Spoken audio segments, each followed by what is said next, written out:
بسم اللہ الرحمن الرحیم۔ سیرت النبی صلی اللہ علیہ وسلم، قسط نمبر 1۔ رسول اللہ صلی اللہ علیہ وسلم سے متعلق 4 باتیں ذکر کرنی ہے۔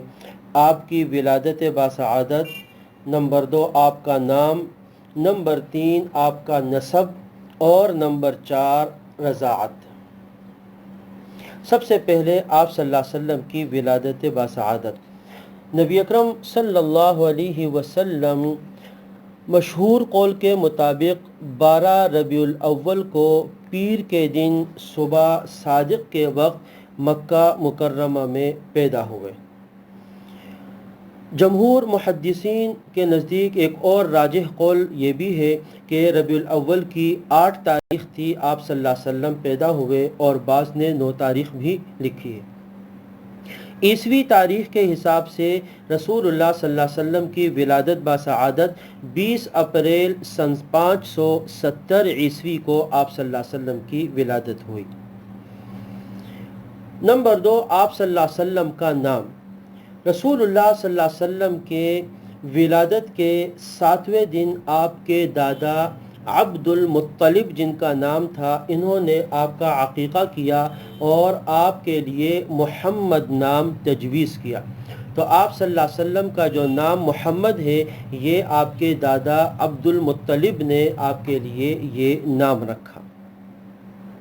نمبر 3 نبی اکرم صلی اللہ علیہ وسلم کا نسب۔ یوں تو سیرت کی کتابوں میں نبی اکرم صلی اللہ علیہ وسلم کا نسب مکمل طور پر موجود ہے، لیکن ایک مسلمان کو کم از کم اتنا معلوم ہونا چاہیے کہ آپ صلی اللہ علیہ وسلم کا نام، آپ کے والد اور آپ کے دادا کا نام، تو یہ نسب ہے محمد بن عبداللہ بن عبد المطلب۔ کم از کم یہاں تک تو ہر مسلمان کو معلوم ہونا چاہیے کہ ہمارے نبی کا نام محمد ہے، ان کے والد محترم کا نام عبداللہ اور دادا کا نام عبد المطلب ہے، یہ معلوم ہونا چاہیے۔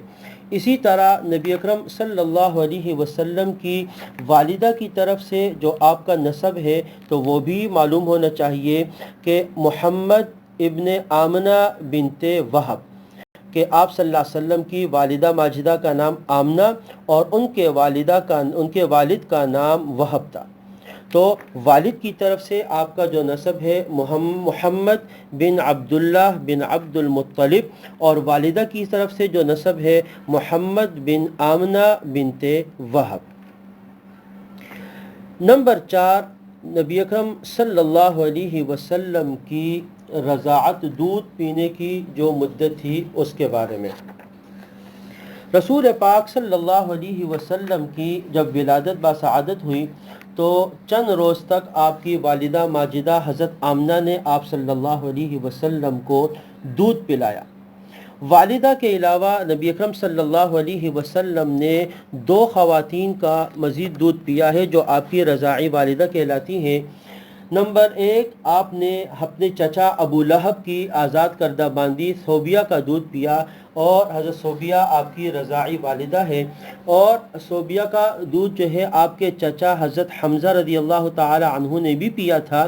تو اس اعتبار سے آپ صلی اللہ علیہ وسلم اور آپ کے چچا حضرت حمزہ دونوں رضاعی بھائی بھی ہیں، کہ ان دونوں نے جو ابو لہب کی آزاد کردہ باندی تھی صوبیہ، اس کا دودھ پیا تھا۔ کچھ مدت تک اس کو پینے کے بعد پھر نبی اکرم صلی اللہ علیہ وسلم نے حضرت حلیمہ سعدیہ رضی اللہ تعالی عنہا کا دودھ پیا، اور آپ کو دودھ پلانے کی سعادت ان کو نصیب ہوئی۔ عرب میں یہ دستور تھا کہ وہ اپنے بچوں کو دودھ پلانے کے لیے ابتدا میں چند مدت تک دیہات وغیرہ میں بھیج دیتے تھے، اور وہاں پر دیہات کے صاف اور شفاف ماحول میں بچوں کی تربیت ہوتی تھی، اور جسمانی صحت بھی اچھی ہوتی تھی، اور اس کے ساتھ ساتھ ان کی زبان بھی خالص ہوتی تھی، کیونکہ دیہات میں عام طور پر شہری لوگ نہیں ہوتے تو زبان خالص ہوتی ہے، تو بچے وہاں پر بھیجے جاتے تھے تاکہ ان کا لہجہ بھی اچھا ہو اور جسمانی صحت بھی اچھی ہو۔ تو حضرت حلیمہ سعدیہ آئی اور آپ صلی اللہ علیہ وسلم کو اپنے ساتھ لے گئی۔ چونکہ وہ طائف کی رہنے والی تھی تو نبی اکرم صلی اللہ علیہ وسلم کو طائف لے گئی، اور وہاں قبیلہ بنو سعد بنو سعد میں وہاں پر آپ صلی اللہ علیہ وسلم رہے.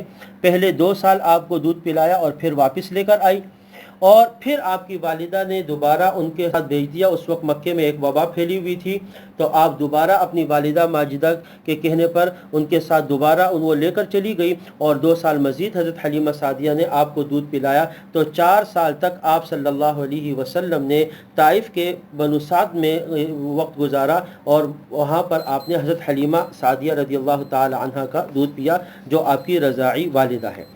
حضرت حلیمہ سعدیہ کے جو دیگر اولاد تھی جو آپ صلی اللہ علیہ وسلم کے رضاعی بہن بھائی کہلاتے ہیں، تو وہ ان کا ایک بیٹا تھا اور 2 بیٹیاں ہیں جو آپ صلی اللہ علیہ وسلم کے رضاعی بہن بھائی کہلاتے ہیں.